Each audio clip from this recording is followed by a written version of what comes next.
So good evening to all of you. Welcome to the session. Hi, Arpita. Hi, how are you? I'm fine. How are you? Good. Okay. And Shweta, you are there? Yes, sir. Okay, great. Okay, so let's start the session. So before I start and get into the session, let me just, introduce Arpita here. Arpita is our old student from GradSquare. She was doing her BTech in VIT Chennai when she actually came in touch with us. And she later on went on to do her MIM program from ESSEC Business School in Paris. And she's currently working with Goldman Sachs UK. So Arpita, welcome to the session. And I'm sure, this you'll be able to add a lot of value and give a lot of information to all our students who are keenly, attending the session today. Thank you for joining. Thank you. Nice meeting you all. And we also have Shweta here. Shweta is a ISB early entry option selection for ISB cohort to 2025. And last year, she was also selected into ESSEC for the MIM program, XLRI, SPJN, IIM Kozhikode and Shillong. She has a GRE score of 326 on 340. So she's going to talk about, how she managed both CAT and GRE together and what was it that, made her look at ESSEC as one of her options while she was applying to the program. And she is a Bachelor of Social Work from Madras School of Social Work. And both Arpita and Shweta is going to pitch in for the session. And I hope all of you will have a lot of, information coming through. Feel free to ask questions. Good evening, Rishwin. And make sure that, you make the best use of this opportunity given to you. So we'll have the session going on for about 40 minutes to an hour maximum. So feel free to drop in messages as we go along with the presentation. You don't have to wait till the end to ask questions because we'll take up the question as and when it comes to, right? So I'll start the session. Okay, so what are we going to discuss in this session? So this session is primarily going to focus on MIM programs. We are going to quickly run through and look at what is the difference between an MIM and an MBA. And this is something that, comes to us every time we discuss about MIM as to what is the difference in MIM and MBA. Whether you'll get the right opportunity, whether there are opportunities vary quite a lot from an MIM to MBA. And Arpita is here. She will add a lot of value for all of us to understand, how she went about looking at this course and what she has got out of the entire program. We'll look at the curriculum of MIM, look at the university rankings quickly to just understand, where these universities stand and the eligibility criteria, the application requirements. We'll also look at GRE versus GMAT because a lot of people have been, asking me this, whether to write GRE or GMAT. The GRE is going to change from September onward. So whether they should write it early or stick to, the GRE after September. We'll discuss all that. And we'll look at the opportunities after MIM in terms of jobs, internships, timeline for application. And we'll also have a Q&A session at the end of it too. If you're not, asking questions on the chat, and you want to put the mic on and talk to us, you can do that at the end as well. Okay, but in between, as we are going through the session, feel free to get back with your questions, and we'll take it up as and when we move across the slide. Okay, so what is an MIM program? MIM is a Master's in Management degree, and if you go through the rankings of the universities, you will see that most of these good programs of MIM are offered in the European countries. It has been like that for a long time. And currently, you'll see a few colleges which has come up with the MIM programs, even in US and in Canada. This program is specifically a management program meant for freshers with less than 24 months of experience. So any fresher can apply for the program, and people with less than 24 months can apply for the program. And it has more or less the same kind of a curriculum that an MBA program has. It touches upon all the management functions like marketing, finance, operations, and all these areas. And you get to start off your career in the management cadre right after your MIM.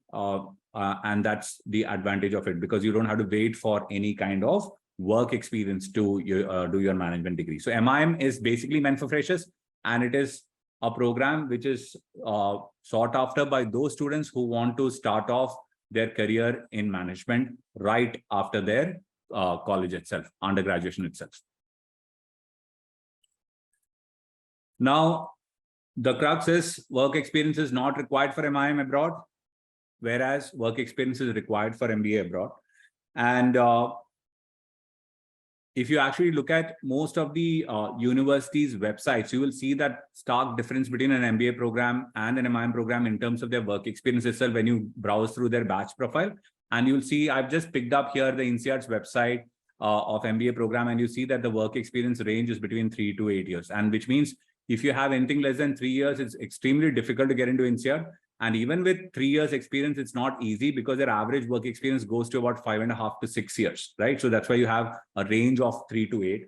Whereas in the same college, university, if you actually look at the MIM program, so Masters in Management program in INSEAD, you will see that the work experience is only 0.8 years. And this is a very clear indication of the program picking up a lot of freshers and people with lesser work experience as compared to that of an MBA.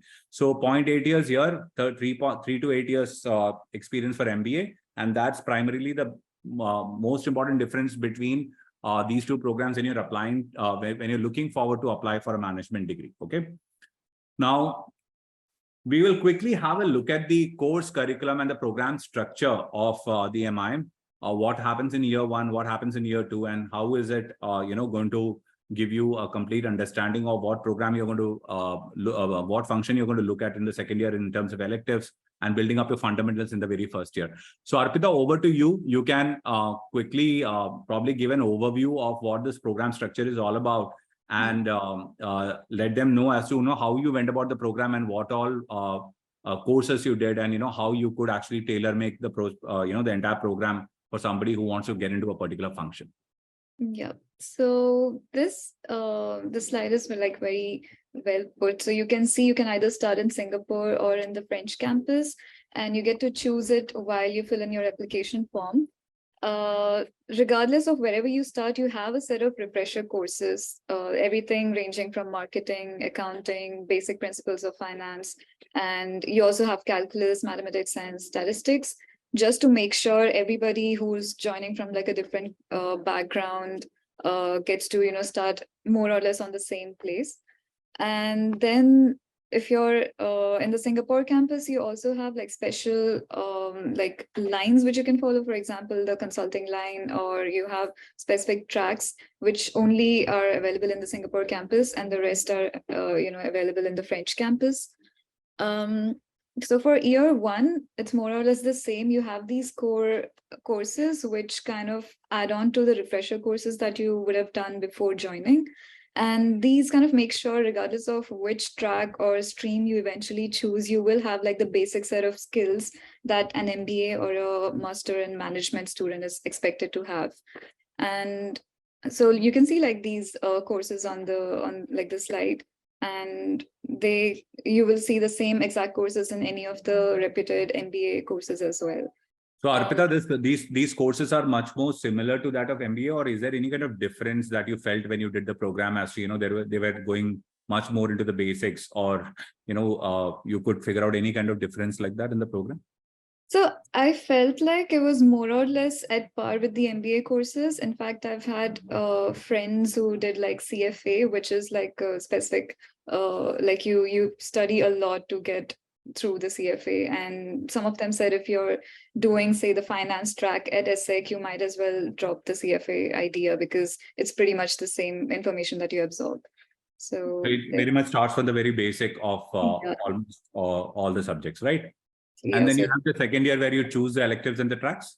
Yeah, so this is very interesting about like ESSEC, where you get to choose your tracks or electives and tailor make like your specific career path, what you feel like doing. And you also have chairs. So tracks and chairs are specifically to give you the aid to specialize in a like, for example, in finance or maybe data analytics, or you have entrepreneurship. So you get to choose a set of courses and projects from the existing course booklet, but you get a priority, and you also have specific companies, for example, BNP or L'Oreal, depending on what sector you're interested in, which kind of sponsor the chair and give you real-time projects to work on. that also helps you build your network, and you get to apply directly to their portals through these tracks and chairs. And that's just more exposure as a like a MIM student. It's not just classroom studying that you do, but it's more beyond that. So And Arpita, when you were doing the program, what electives and tracks did you take, and what went into your mind while you were picking and choosing the electives and the tracks? so in my first year, I was pretty much confused with what I wanted. So that was one of the reasons I chose an MIM. So I kind of explored strategy, finance, marketing, all of the basic courses through my refresher and core courses. Then I started liking finance more. So I took up the financial markets track, which kind of helped me get my job at Goldman. And like what I do at Goldman right now is kind of aligned with the courses that I had done at my MIM. So I personally went with the data analytics chair as well as the financial markets track, but there's like plenty of opportunities depending on what you like. Okay. And then you have a lot of other things that you do in campus, right? So you have a lot of internships that you do, or apprenticeship that you do, and then there are exchange programs. So can you just let us know, what all kind of programs are available when you actually do an MIM, and what opportunity do you have in internships or exchange programs that you get from these campuses? So this honestly is my favorite slide, because this is one of the key selling factors for why I kind of like this SEC. The apprenticeships, you might have it in the other schools, but when you're at ESSEC, you being an international student, it's kind of legally more like slightly more possible to pursue an apprenticeship if you're at ESSEC. And it's basically if you apply to say BNP, the company will give you a contract for 2 years, and you will be working say 3 days of the week for the company, and 2 days of the week you will be going to school, and you will get like a monthly salary, and the tuition is covered by the company. So it's a really attractive offer to kind of build your start your career with, and build your network, and kind of just kick off the MIM as such. So these are all paid internships. Yeah, so the apprenticeship specifically covers your tuition fee, and you get like a monthly salary on top of it. And you have to like sign a 1 to 2 year contract, so you're not allowed to like go to a different company. But then I think that's pretty much okay, because you'll be anyway studying for 2 years. So is there any kind of prerequisites for these internships, or anybody is allowed to apply for internships from the campus directly? Is there any other requirement for that? No, so earlier there was a requirement that you have to spend at least 9 months in France, but that has been tweaked in the last couple of months. So now I know juniors who have started an apprenticeship in like their second trimester, which is like 3 months in the country. So the basic requirements are like, as long as you're a student from ESSEC, it should be fine. You just have to like apply on your own and like get through it. That's what matters. But eligibility wise, it shouldn't be a problem. Okay, we'll come back to the slide again, because we're going to discuss a little more in detail about the internships and the job opportunities in France and Western Europe in general, because that's a concern that a lot of students have. But before that, we'll just quickly move into the other part of the session and then get back to you again, Arpita. Yep. So can we address a few questions? Yeah, so we have, are there any prerequisites for engineers? We'll come to that, Nikhil, because there's a slide for that. Okay. We'll get a recording. Yeah, we will make the recording available. Which course would be better for a student with science background?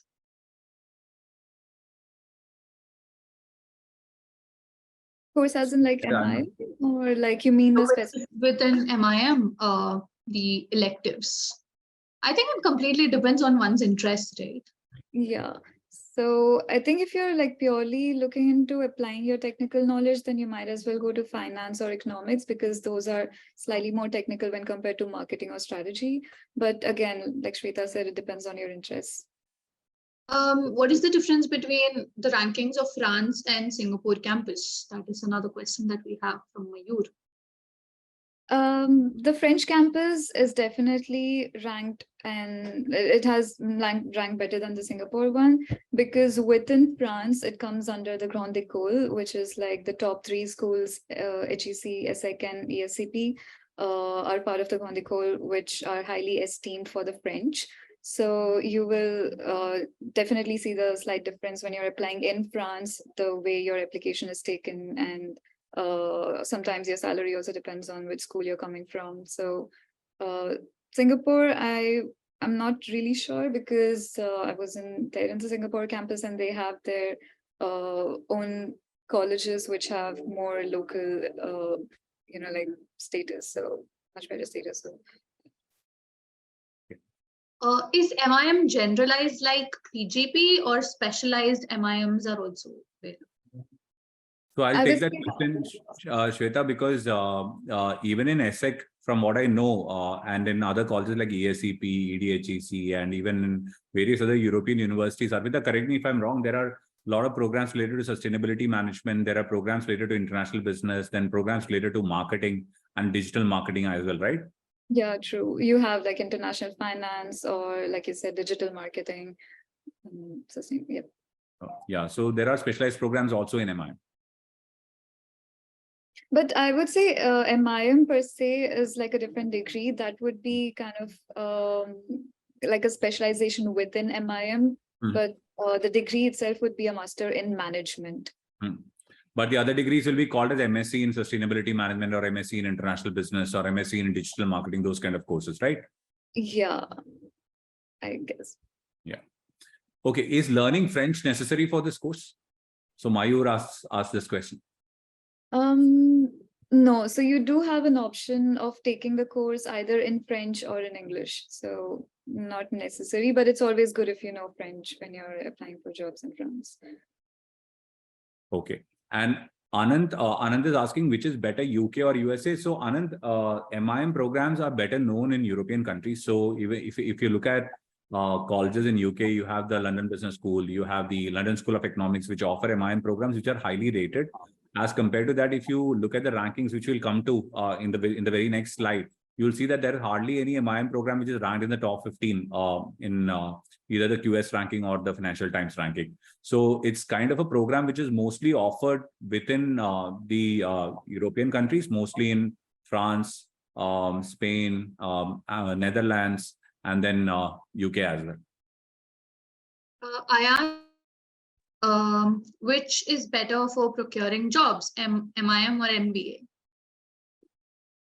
I would say it depends on your previous work experience as well, because sometimes people have, say, a 2-year work experience and an MIM on top of it.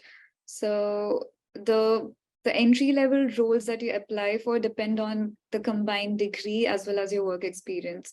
So the opportunities would be the same, but the roles that you would be applying for, the seniority would differ. Okay. And Arpita, when you went from here, you knew French or you learned French there? No, I did some Duolingo, but then when I went, I had to take up my French courses. Okay. Although my French isn't that great, and one of the reasons why I moved to London. Okay. So how easy is it to move to, some other country after having done your MIM in France itself? So I would say like you have opportunities everywhere. You just have to like apply, and depending on the market, if you get through, the company would more or less sponsor your visa. And once you get a company which is willing to sponsor your visa, you're kind of sorted, because that's where your journey begins. And then you eventually look into the country regulations and like apply for a PR eventually. But I would say if you're starting at ESSEC, applying in France would be definitely more easier, because it has much better reputation, and you have like a work visa thing right after your graduation, so which recently got like pumped up to 5 years, I guess, from 2. So that's a huge advantage. You'll get more time to explore, jump from one company to the other, and find internship. Okay. So Shweta, we'll move forward. Yes. Okay, so what Arpita was showing you right now was about the course curriculum in ESSEC, and this is a story across all MIMs. And if you go through the websites of most of the MIM programs, so I've just listed here again the London Business School's MIM program, and you'll see the structure of the program almost remains the same. And you can go ahead and do various kind of electives or tracks that you can take in the second year, and more or less the MIM program is same across most of the countries within Europe which offers this program. Okay, so depending on what kind of rankings and what is your profile like, you can actually apply to the program. And there are 2 different rankings that you can check for understanding which college you can apply to. Go ahead and check these colleges, look at their curriculum, understand what the program structure is all about before taking up the course. And I've listed both the rankings here. So one of them is the QS ranking of MIM. The top 10 colleges are listed here, and you'll see ESSEC at number 3. You have INSEAD at number 4, this current year's ranking. And on the other side, you have the Financial Times ranking, in which also you'll see a lot of similar programs, but then there are a few colleges which are there in the top 10 in the Financial Times ranking, which is not there in the QS ranking, which is there although in the top 20 still. Okay, so while you are trying to apply for these programs, look at the programs, understand what you need from the program, what is it that you're looking for, get deeper into the curriculum, so that you are sure of you're sure that the kind of electives and the tracks that you want to take is available in that particular program that you're choosing for yourself. So moving forward, we'll look at, and this a few questions have come on this as well. So we'll look at this now, eligibility criteria for an MIM program. And Shweta will basically take you through this slide. So Shweta, over to you. So Shweta applied for the MIM last year, and she had gone through the entire process as well for our application. She had certain surprises cropping up in between from St. Gallen, right? So probably you can share all your experience here, Shweta. Yes. So with respect to applying to an MIM, obviously you need a bachelor's degree. It does not matter whether it's a 3-year or 4-year program, especially when it comes to universities concerning Europe. But it's always better to just take a look at the college's website and look at what kind of degrees that they take into account. And especially when you look at certain MIM programs, they do have certain prerequisites that you need to have before you're applying. So one of my, when you're talking about my personal experience, one of my colleges, preference was University of St. Gallen. I actually thought I was eligible to apply because the college specifically looks for people who are non-engineers. They do not take engineers.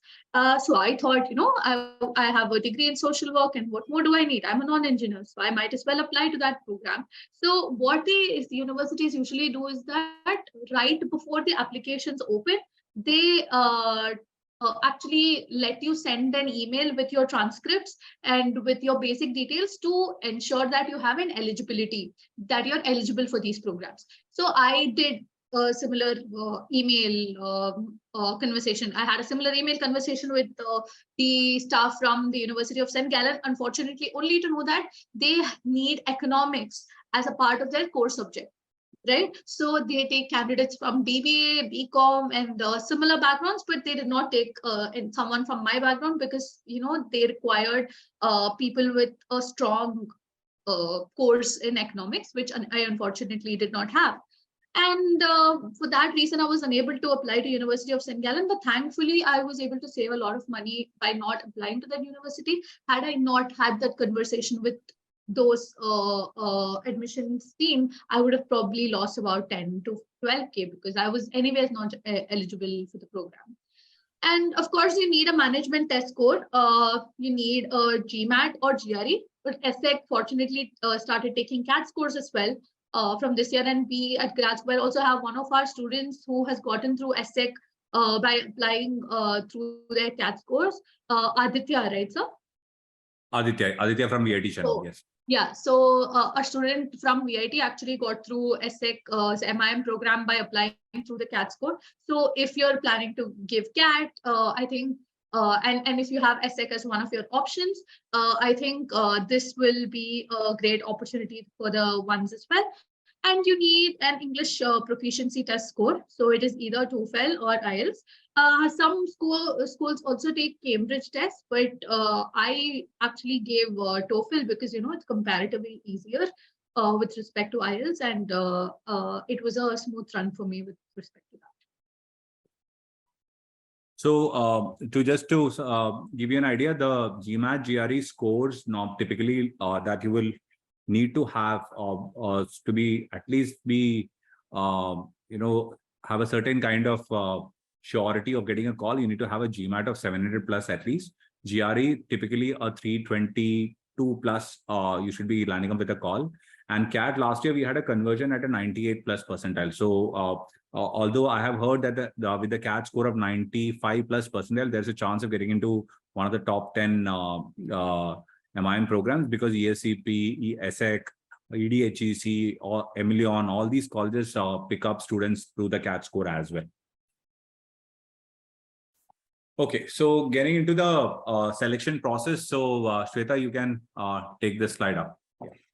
So with respect to your admission process, apart from all your prerequisites like, your bachelor's degree and your management test scores, the application in itself is going to be a bit tedious. It is going to be a bit rigorous with respect to, collecting all your data, whatever you've done in your lifetime, and then just showcasing it in a way that it attracts the admissions committee happens to be extremely important. So when you look at that, obviously your academic performance of the past years are taken into account, especially with respect to universities abroad. Your graduation score is of really great importance. I think Sir will be able to touch upon the minimum required GPA as well.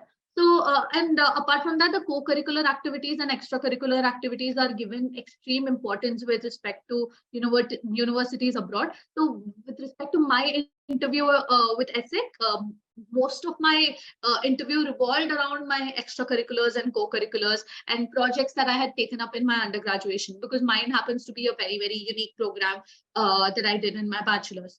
And standardized test score, it is pretty important as well. So it covered the basics of scores required. And TOEFL and IELTS, they have a very, very bare minimum eligibility criteria. Anyone who has done their graduation in English will be able to easily clear those minimum cutoffs. It is just to, ensure that you will be able to survive in an English-speaking country. So TOEFL and IELTS, clearing TOEFL and IELTS is not that much of a big deal if you've done your graduation in English.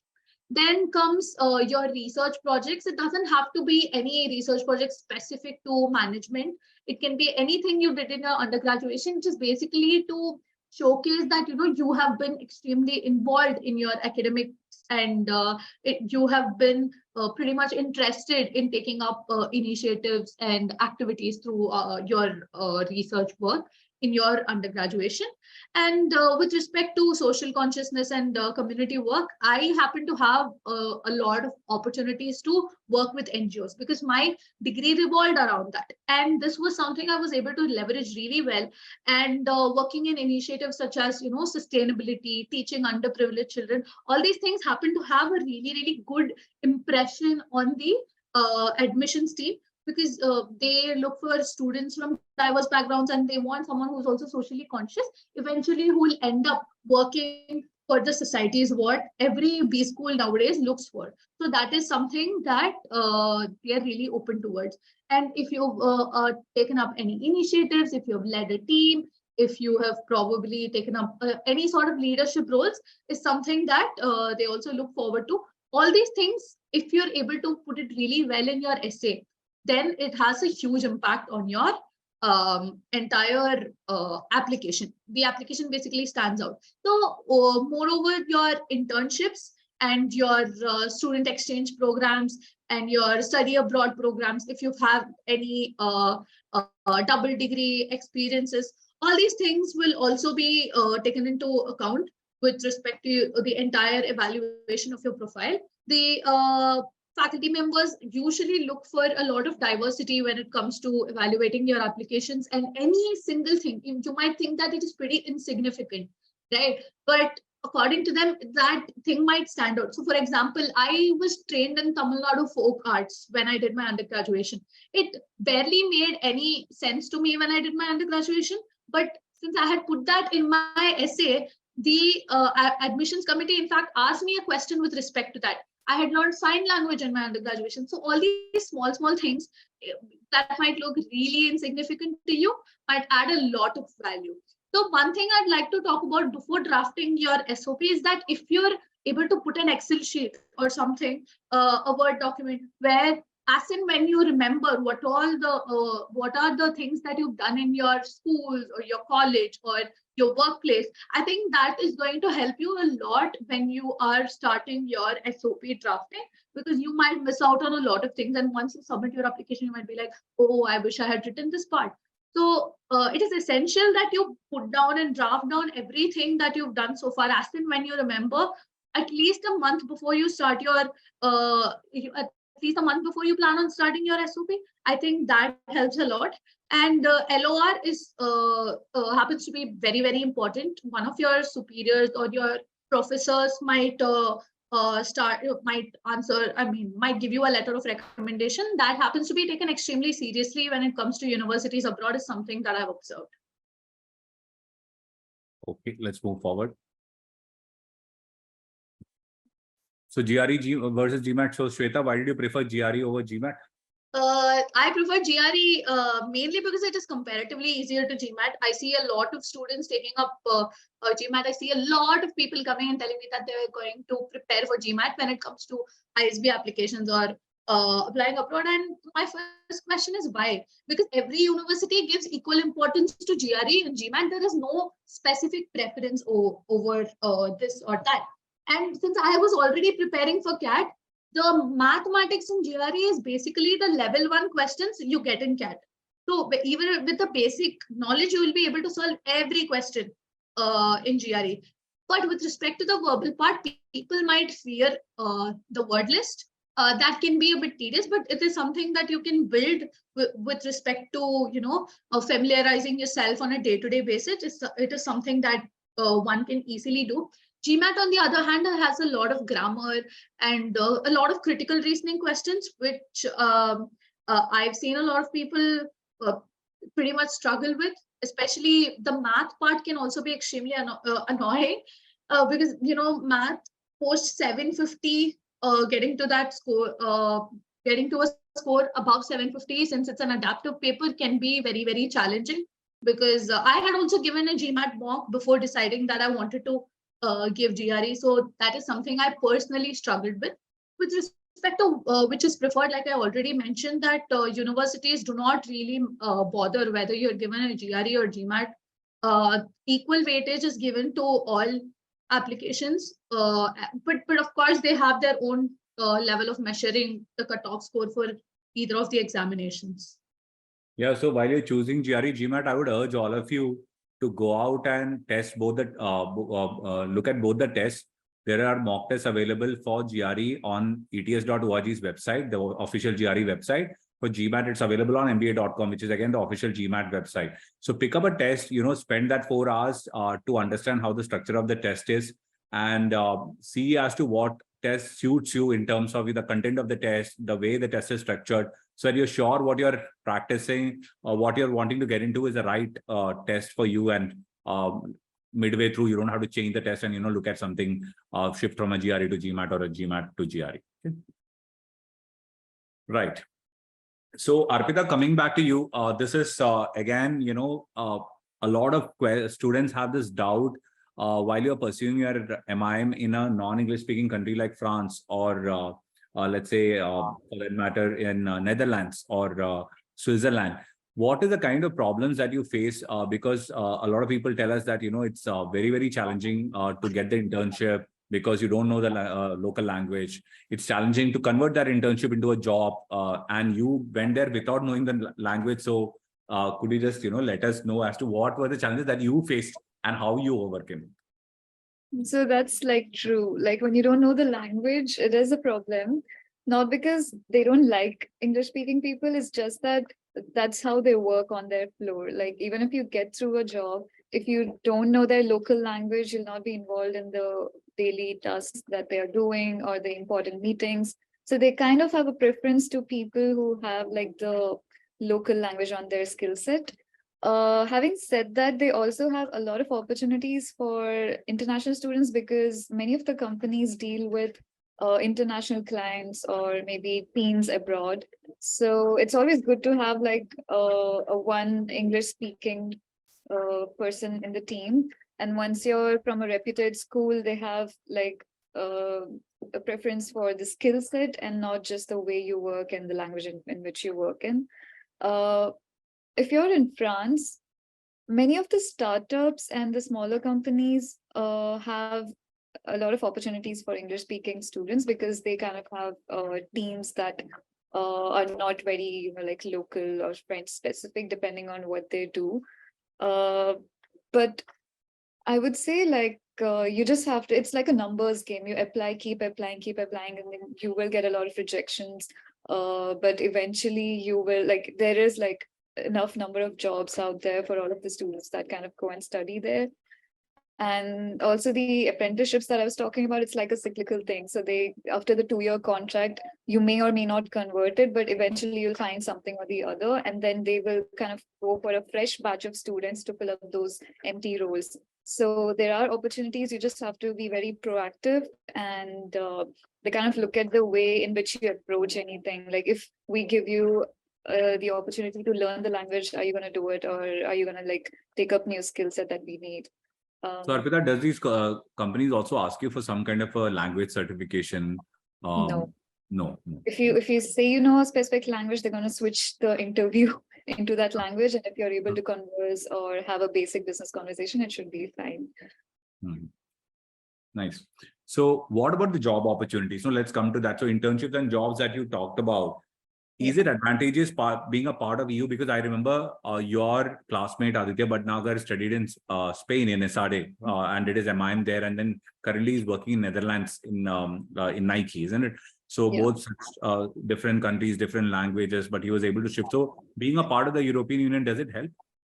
It definitely does. Like when I was in France, I applied for a few opportunities in Germany, and I know people who move from, like, at least for the internships, they go to Luxembourg or Germany, and within the EU, anywhere, wherever you find an opportunity, Nike, which is predominantly famous in Netherlands for its opportunities. So as long as you're part of the EU, that kind of is an advantage because you get to work in a different country for at least 3 months. And on top of it, if the company kind of wants to sponsor for you, then that's well and good. You can continue your course. But the internship kind of gives you something on your CV as well as like a stepping stone to apply again within France or elsewhere on based out of that experience. And does the university help you in getting these internships and jobs, or it's purely through your network? The university has a career portal and a career services team, which will help you tailor your CV, resume, and within the portal, you can directly apply to jobs which are specific to Essex students. So that portal, that job application, only the Essex students will be able to apply. So the university will give you advice here and there, but then eventually they're not going to push you. If you don't get a job, it's not their responsibility. So many people reach out to other companies and other people on LinkedIn, and that's one of the ways of getting an interview. And most of the times that's very effective because the hiring manager would rather prefer someone coming to him and making his job easier than waiting for the whole HR process to get done with. So Arpita, a lot of times now people are asking me about recession, in US and Europe and jobs being less. So has you went there during the COVID times, right? And you were there during that time. So did it in any way affect you? Did you feel that, no, there is a problem and people are not finding jobs? Or even now, when we're talking about recession, do you find any kind of a problem in the job market? I wouldn't say no, because I have like personally seen my friends go through that. So there have been a lot of layoffs in the market, and even though there have been cases where the person's been given an offer letter, but then just like asked to show up anymore because they don't have the headcount. So something similar happened during COVID because it was not exactly similar, but then there was a lot of deferment. Or like the company was just not having the headcount. So in my case, fortunately, my course had just begun. So by the time I was looking out for jobs, it was kind of in a better state. But immediately right now, I would say it is a bit tough out there. So like it's not you, it's more of the market. So you just have to like keep going and keep applying and not lose hope at this point of time. So there's a question here from Pallav. He asked me, what are the tuition fees normally for the MIM program, and how much does it cost for you to do a 2-year program there? Based on what I remember from my time, I think it was the tuition fee itself was close to like 21K per annum. And then it's a 2-year course on paper, and then you get to extend it based on the exchanges and double degrees you do. And I think living cost again depends on how your lifestyle is, but the rent itself, if you're in the student accommodation, the basic living expenses and rent together come up to like 700 to 800, and on top of that, like you might go out, eat out, go on a trip or something. So usually people just put a ballpark figure of $1,000 for a month, 1,000 euros. But then I would say like 800 is a decent amount for living expenses. And you get paid for the internship, right? So you get Yes. you're able to manage and cover some of your living expenses through the internship. That's true. Like, so if you're working, that's really helpful because you get to cover for your living expenses. And some of the companies give you like food vouchers or travel reimbursement. So the little things kind of add up to a decent amount. Nice. So let's move on and look at the timeline for the application. So Shweta, you want to pick this up? Yes, sir. I'll do that. So, like I mentioned, I was already preparing for CAT, and I started my GRE preparation in the month of March. So until June, July, I was consistently preparing for GRE with respect to my word list, giving mocks, and doing a bit of a rigorous preparation, because after what happened in 2021 CAT, I was pretty sure that I needed a backup before I appear for 2022's CAT. And I gave my GRE on the 1st of August with a 326. I was a bit confident about the colleges I was going to be applying for. And then came TOEFL, which I gave on the 25th of August. So I had a bit of a cushion time to just go through what was required to get a really good score in TOEFL, although there is a bare minimum eligibility. It's just to probably boost your ego a little bit before you sit for all those interviews. And right after my GRE, I started working on my SOPs, my LORs and other applications. So when I was applying, a few colleges had not opened their application yet. HEC and INSEAD were two of the colleges that I was applying to. Although I knew it was a bit difficult to get through those colleges, I definitely wanted to give it a shot because my score was slightly more above average with respect to their batch size. So I gave I applied for the round 1 of all these colleges, even for ISB, also for ESSEC and the other 2 colleges that I had applied to. The interviews were in the month of November. So the shortlists come in October, and the entire interview process happens in November. And they happen to give you the results within like 2 or 3 weeks after your interview. At least with respect to mine, it was that way. But it depends on the round you're applying in. So if you're applying in round 2, your results might come early, and probably in round 3, it might be slightly more early with respect to the other 2 rounds. And I will also talk about my interview experience slightly later. And admissions, they give you the final shortlist depending on the round you're applying in.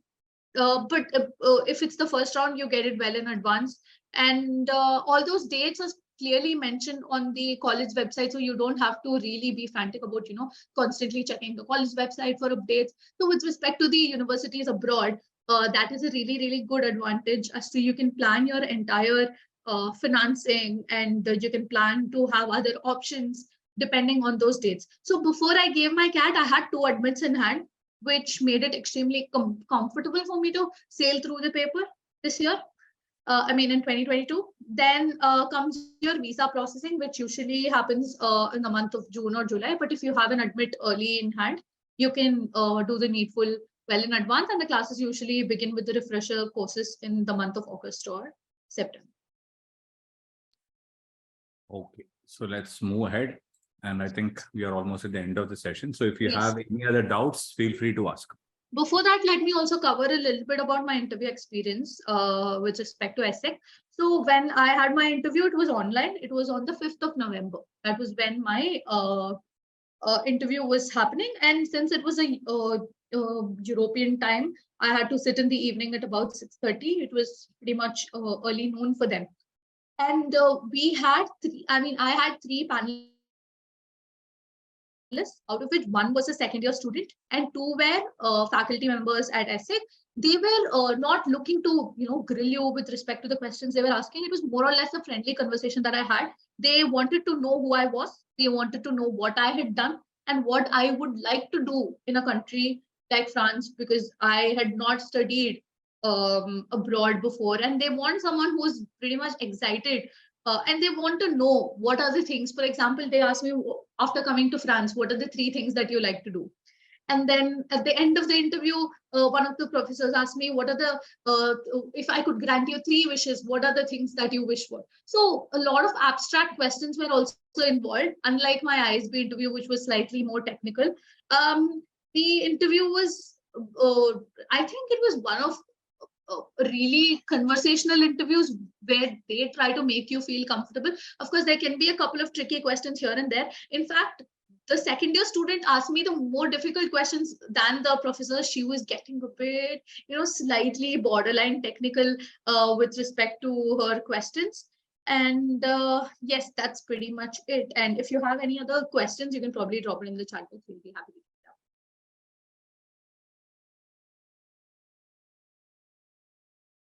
So Arpita, I would like to ask one more question, which some of the students have asked. Is it possible to get a scholarship for MIM? Yes, and like you already answered, it depends on the round in which you're applying. So if you're applying in round 1, you will be eligible to a broader range of scholarships. You can also apply for the IFL scholarship if you're specifically going to France, or you have like country-specific scholarships. But yes, it's definitely possible to get a scholarship. Ayan asked, is ISB YLP worth it? So would you like to take this? So Shweta, I don't want to discuss anything which is out of the purview of an MIM, because that doesn't come into this purview. So let's stick to questions which are related to MIM in this session. Right. No GRE GMAT related questions also, please, that you can ask in the GRE GMAT session. We'll have that session. We keep having those sessions very often. Come for one of the sessions, we'll discuss the pattern and all in detail. Yes. How to build profile in terms of extracurricular and co-curricular for MIM program abroad is another question we have from Ayan. How to build. So Ayan, let me be very clear on this. If you asked me just now that you want to write the GRE in the next 3 months, I don't think there is anything that you can do to build a profile in 3 months, right? Profiles are built over a course of time. It requires you at least 2-3 years of time to go ahead, do things, and build your profile. Please go ahead and write your GRE well, get a really good score in GRE. If you land up with anywhere beyond a 325, you will definitely get a call for an MIM if you have your academics in place, right? So it's easy that way. There is no other profile building that can help you right now, because within 3 months, if you're going to apply, there's nothing much you can do about it.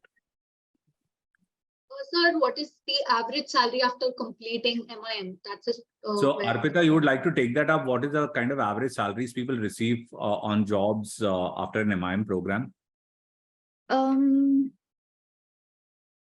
Within France, I would say like the industry average is somewhere around like 50K euros per annum. And depending on your previous work experience, and like, again, it depends on the industry. Finance is slightly more salary ranges when compared to marketing or luxury. So for students who are planning to come back to India after an MIM, will that be a very feasible option? That is also one of the questions that we've been asked a lot. Okay, so let me just take up that. Let's understand that this MIM program is a kind of a program through which you are wanting to start your career outside India. So I really cannot understand why would you want to do an MIM program if you want to start your career in India only. So coming back from MIM into India initially without having a work experience is not something that we don't advise. One, because most of the good management jobs in India are through campus placement. So you're going to be then hunting for a job off campus, which is not easy in India, especially for the better jobs. And but you can always work outside India for about 3 to 4 or 5 years, and then laterally come back to India and apply here, and then take up a job here. That's possible, but then immediately after MIM, I would not suggest you to come back to India. how did you know that MIM would be the right thing to do? And how did you choose between the course and the university? So that question is for Arpita. Yes. So it also depends on like personally where you see yourself in the next couple of years. Do you see yourself living abroad or having a career there, or you want to be in India close to your family otherwise? I personally wanted to explore further and have more like exposure in life, and I chose France because they have the top 3 business schools with respect to MIM. At least when I applied, ESSEC was in the top 3, and also my brother was studying in HEC, so it was like both personal as well as like professional reasons for which I chose France and ESSEC. So I want to add here that Arpita had left her YLP convert and then joined ESSEC, right, Arpita? I remember you had converted ISB YLP also, right? No, I was getting one of the IIMs, not YLP. Okay. Akshita had left YLP for joining. Okay.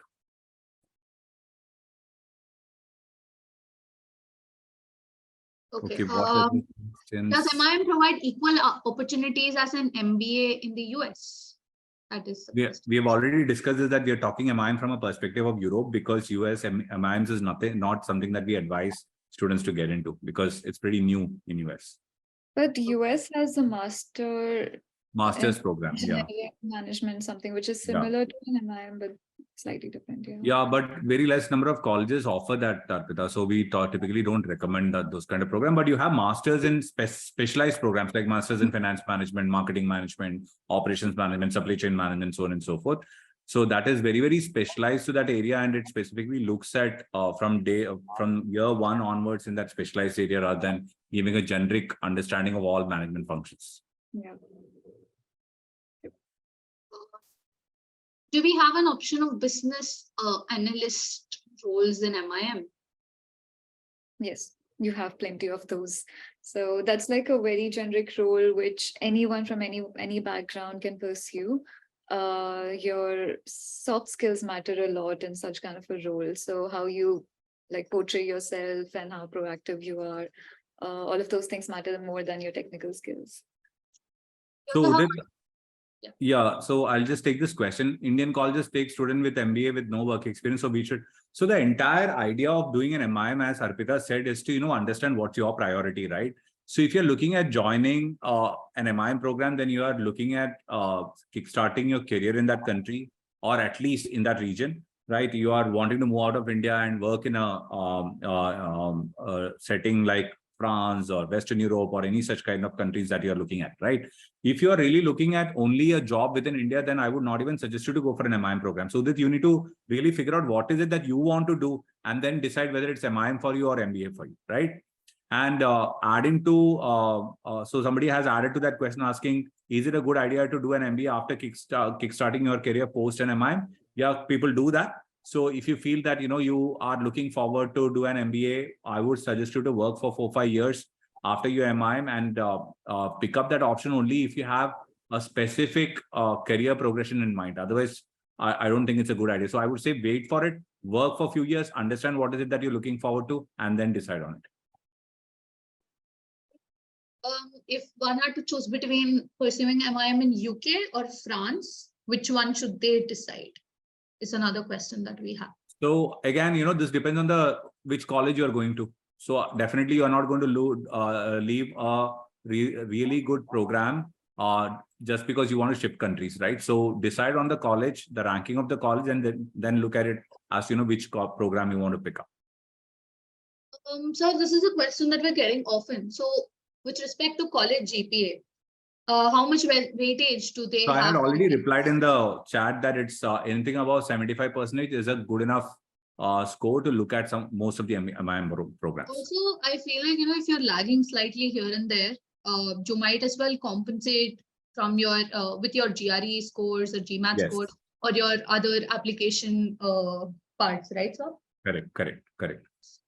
So, Arpita, one more question here. Does CFA add value to MIM opportunities for getting jobs?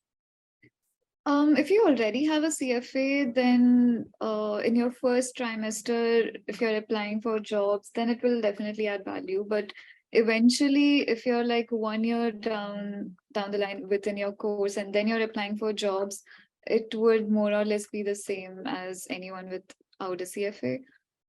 In fact, most of the banks and financial institutions look at your ability to learn rather than what skill set you already have for the initial entry-level roles.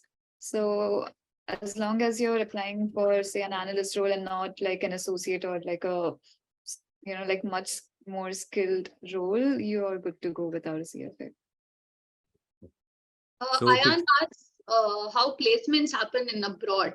Is it similar to Indian colleges campus? we already discussed it, right? So it's mostly through networking. So Arpita had actually discussed that question.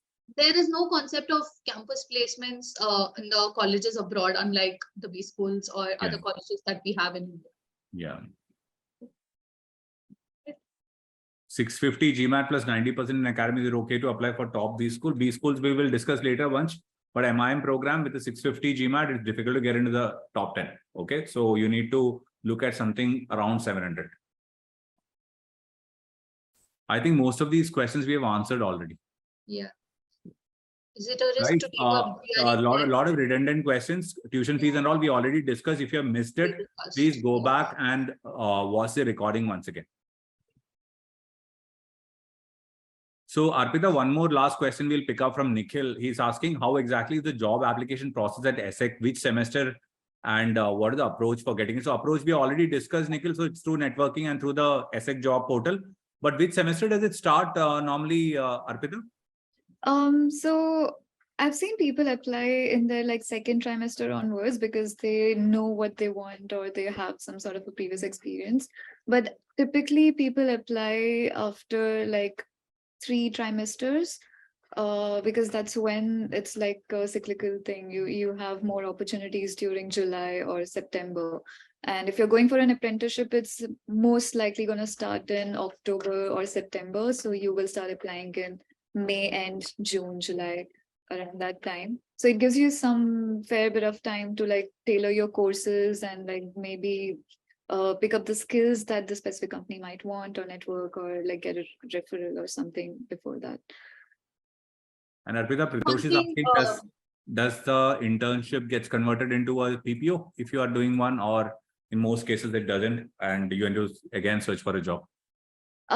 So if you're doing like a end of studies internship, most likely it will get converted if the team and you kind of are on the same page. But it highly depends on their budget and not just your performance. So like it's always good to get it cleared in the beginning because you might be a good fit for them and they probably just don't have the budget. So if you're looking for the conversion, it's good to have this discussion in the beginning.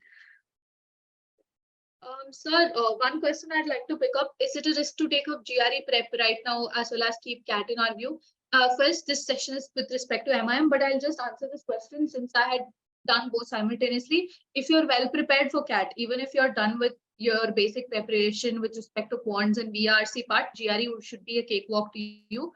I mean, you just have to spend about a month or 2 with respect to the word list and you'll be good to go. Okay. Is deferred admission available for MIM? Unfortunately, not. So when I got into ESSEC, I was still waiting for a bit of my CAT results and all of that. So I got my results well in advance in November. And unfortunately, CAT results usually come in the month of January and other results come in April. So they required me to pay a fee of 5 lakhs, non-refundable. And I was looking at options to defer the admit. If possible, I was looking at several opportunities to probably extend the deadline to pay the fee. They do not take deferrals, at least in ESSEC, they don't. Okay, I think we are done with the questions because most of the questions are redundant now. So guys, if your question is not answered, please go back and watch the recording because most of these questions have been answered already in the session. Okay. And if you have any further doubt, what you can also do is you can contact me at 8144842221 and Shweta at 8610707994. And both these are our WhatsApp numbers. So you can drop us a WhatsApp message and we'll be happy to, reply to you. So Arpita, thank you so much for being here. And it was a pleasure having you here. And I'm sure a lot of students' doubts have been cleared with you being here. And Shweta's, your understanding of the exam and the way you put it all through in terms of the application process, I'm sure students would have got to know as to whether they can juggle it with CAT or not, and which exam to pick up as well. So Shweta, anything else that you want to add? I just want to let the students know that I'm adding the LinkedIn profiles of the both of us here. So if at all they want to have a conversation regarding this, you can feel free to do that.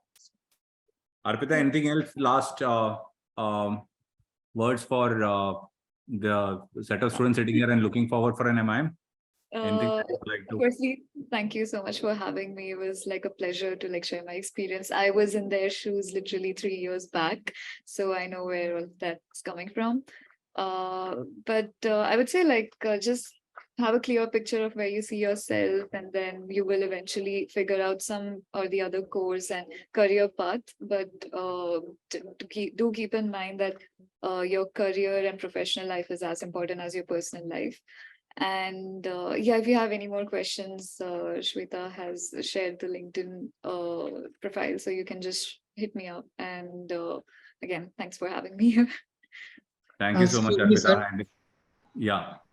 Sir, I have a question. I have just completed my first year of graduation in VIT Bhopal, and now I have opportunity to transit my career into bachelor's in business and engineering in Germany. So is it better to stay here and complete the graduation rather than? So yes, this is out of the scope. So why don't you drop me a message? We'll discuss this on phone. Right. So drop me a message on my number and we'll discuss this on phone, because this is specifically for MIM, right? So this is out of the scope of this discussion. Drop me a message. Right. So thank you, all of you. And as I said, if you have any more doubt, get back to us on our WhatsApp. Thank you, Arpita. And thank you, Shweta, for being here. Thank you so much, sir. Thank you. Have a good weekend. Interacting with you. Yeah. So have a good evening, Arpita. Thank you, you too. Bye-bye. Bye.